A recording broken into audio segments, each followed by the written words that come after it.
This is a $350 phone.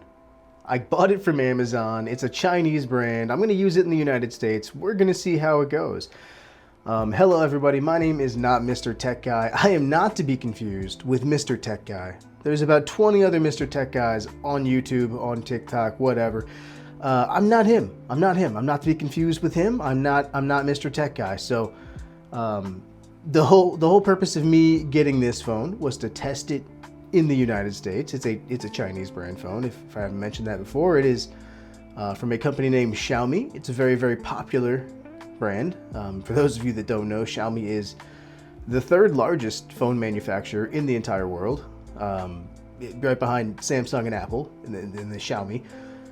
But we wouldn't really know that here in the United States because we don't have Xiaomi phones at carriers. We don't have it at T-Mobile. We don't have it at AT&T. It's just not available here in the US. My purpose of getting this phone is to test it in the United States to see how a Chinese brand phone works for someone in the United States, and just go from there. And I thought this was a very interesting one for me specifically because it has a very interesting feature on the display that even high-end $1,000, $2,000 phones don't have. So we're gonna go ahead and dive in. I'm gonna unbox this with you guys, and then we are going to talk a little bit about the specs. And then over the next few weeks, we're going to be discovering together what it's like to use a Chinese phone in the US. Without further ado, let's dive in. All right, so before I even open this box, you can see right on the box, it does have this big warning label, and it basically says, before you even open the box, check to make sure your carrier is compatible. That's the fun thing about these Chinese phones here in the US, is basically a lot of carriers here won't work with it at all. Only T-Mobile and T-Mobile MVNOs, which if you don't know is a mobile virtual network operator. It's basically anyone that leases cell phone towers from T-Mobile in the United States. If you have T-Mobile, this should work. If you have AT&T, Verizon, anything under those companies, it probably won't work in the United States. Another thing to note about this phone specifically, a lot of the more expensive Chinese brands are okay, but this one does not have eSIM. That's one of the limitations right off the bat. So if you have eSIM, if your carrier only provides eSIM, you're kind of out of luck. If you have eSIM currently, you're going to have to order a physical SIM card and then put it in this thing, which I don't have yet. It's on the way, so I can't actually put the SIM card in yet. But basically, that's pretty much it. If you have T-Mobile, it should work. If you have any other carrier, it's probably not going to work for you. So with that out of the way, we are going to go ahead and grab our trusty dusty Walmart Ozark trail knife, and we're gonna dig in. Let's go ahead and peel this off. There we go. And I will say right off the bat, the packaging is actually quite nice. It's pretty thick cardboard. I know it's just cardboard, but you know, we're gonna go ahead and dig in here.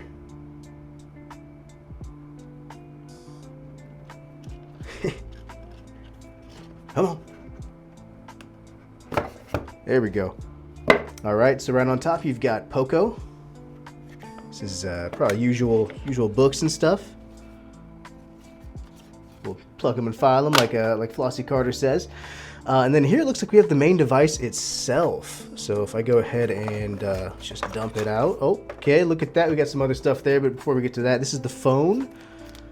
It is in a little plastic sleeve. Let's go ahead and take this bad boy out and see what we got going on here. So right off the bat, it feels quite nice. For a $350 phone, it actually feels pretty incredible. I'm not gonna lie, I've already gotten some fingerprints on there, so that's fun. But yeah, man, it's got a glass back, which is nice. I don't think it has wireless charging, so we are missing that. But it's got the Poco branding right here. But you know, overall, pretty nice package so far. So before we turn that on, we're gonna go ahead and just put it to the side. See what else we got in the box here. So we have cardboard. We've got, oh, look at that. We have a US 100-watt power brick. Wow, that's incredible. You don't get anything like this from any of the big carriers at all. Nowadays, you don't get any charging brick. So that's incredible. We get a 100-watt charging brick in the box. That's awesome. With a $350 phone, that's actually incredible. And it looks like we got a cable here, probably USB-C to C. Oh, it's A to C, right? Because the charging brick is A. So yeah, A to C for your 100-watt charging. That's awesome. I'm gonna have to check that out pretty soon here. But in the box, that looks like pretty much it. So we're gonna go ahead and take this, toss it over here. Let's go ahead and see the phone itself. So this is the phone. I'm gonna go ahead and power it on. Nice. Okay, it says Poco.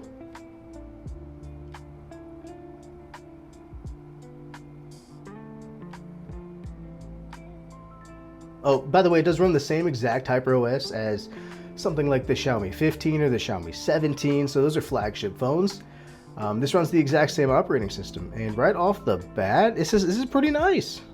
But I have not used HyperOS. I'm going to get that out of the way right now. I have in the past used the Xiaomi Mi 9T, which was running, I think, Mi OS, I think is what it was called.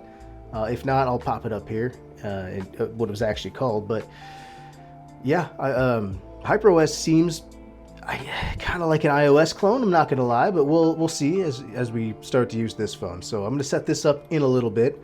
For now, we are going to talk about the specs of this beast. All right, so as I have stated before, this is a Poco phone. It is a sub-brand of Xiaomi. Xiaomi is the third largest phone manufacturer in the entire world. Us in the US, we don't really know that. We don't really buy Xiaomis. Until now, I've seen a little bit of a trend on TikTok of people going out of the way to buy actual Chinese phones, which are from places like GizTop or Trading Shenzhen. But here in the US, we don't normally do that. So right off the bat with the hardware, it looks like this does have a 6.59-inch Gorilla Glass 7i screen. It's got an aluminum frame. It's got dual nano SIM. It's got IP68 dust and water resistance, which is quite wild for a $350 budget device. It's got an AMOLED display, 120 hertz, and this thing, I picked it up specifically for this one feature right here.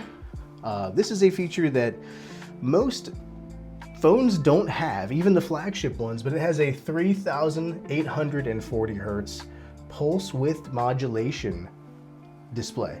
And if you don't know what that is, basically it is a technique of dimming the OLED pixels. And people with sensitive eyes, such as myself, I have very sensitive eyes. We might dive into that a little bit later, but for those of you that don't know, I have very sensitive eyes, and sometimes we notice the flickering when it gets dim. And even the Galaxy S26 Ultra, the iPhone 17 Pro, they don't have this feature. They have 480 hertz PWM displays. This one has a 3,840 hertz PWM display, which is incredible. Dolby Vision HDR10 Plus, 3,500 peak nits. Out of the box, it should be running Android 16, HyperOS 3. It's got a MediaTek Dimensity 8500 Ultra, which is an octa-core CPU. It's not a Snapdragon, but it is a, I would say, higher end mid-range. I believe what I have here is the 256 gigabyte, 8 gigabyte RAM model. It's got UFS 4.1 storage, which is pretty fast. For the camera, it's rocking a 50 megapixel 26mm wide lens as the main shooter, with an 8 megapixel 15mm ultra wide lens as the secondary lens. It does have LED flash, HDR panorama, standard camera stuff. It can shoot video up to 4K 60, and then it's got all the usual stuff like Wi-Fi 6, Wi-Fi Direct, fun stuff like that. Now that was a lot of specs. I yapped your ears off, I know. If I missed any, I'll put them right here. You guys will know exactly what's in this phone. But essentially what we are gonna do with this thing, I'm gonna get past this setup screen, and then I'll show you a little bit about the OS, and then we're gonna call it with this video, and then I'll be testing this with my main SIM card over the next couple weeks to a month. We're gonna see what it's like to rock a Chinese phone here in the United States. So let me go ahead and set this up, and I'll be right back with you guys. We can take a look at the operating system. Wow, okay, so I actually missed something when I was unboxing it as well. So in this yellow box that I just kind of plucked and filed to the side here, it does have a case that came with the phone. It does have the books. We can go ahead and toss those over here, but it also came with a case in the box, and that's not common here in the United States. You don't get cases with the phone, so we get the case here. Let's go ahead and just toss it on the phone, see what it looks like with the phone in it, and there we go. That's pretty nice. I mean, like, it's just a silicone case, but this is a $350 budget device. And it's actually quite incredible that it even comes with a case and a charging brick. So, sorry about that. Let me continue to set it up now. One thing I didn't quite mention is that the back of this thing looks pretty nice. Like, this is just a matte glass, kind of like the iPhone, kind of like a Samsung Galaxy, any modern iPhone. But basically, it's quite nice. It's got like a two-tone effect going on here. I'm not sure if you can see that really well on the camera, but it's got a like a flat white and then like a shiny white, which is interesting. It's got the Poco branding, obviously. These camera rings are quite interesting. I'm not sure if it's picking this up on camera, but there's like a rainbow effect going on the camera, which is wild. We will be doing some picture tests with this as well, just so everyone knows what a $350 mid-range phone can do. But yeah, I thought I would point that out. I'm not sure if I got it the first time, but the back's actually pretty nice. One quick thing to note about this is that during the setup process, it does have some privacy things that you can turn on or off, such as, device diagnostic data, personalized ads. I always turn that off because who wants personalized ads?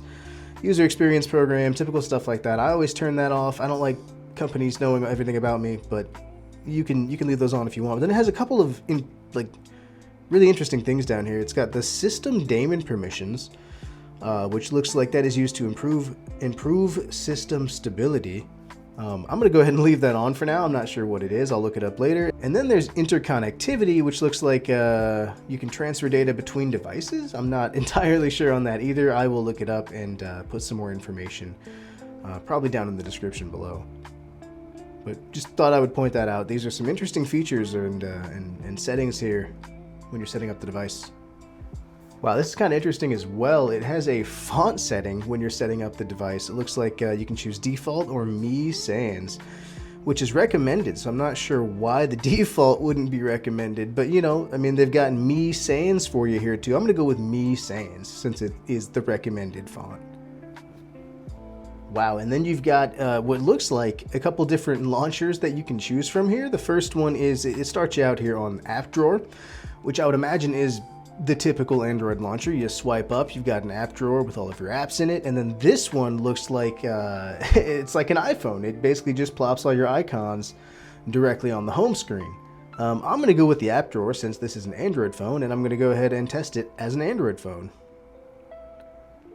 Then you've got the system navigation. You can put buttons if you want that. I don't like the buttons. I like the full screen gestures, so we're going to go ahead and leave that on.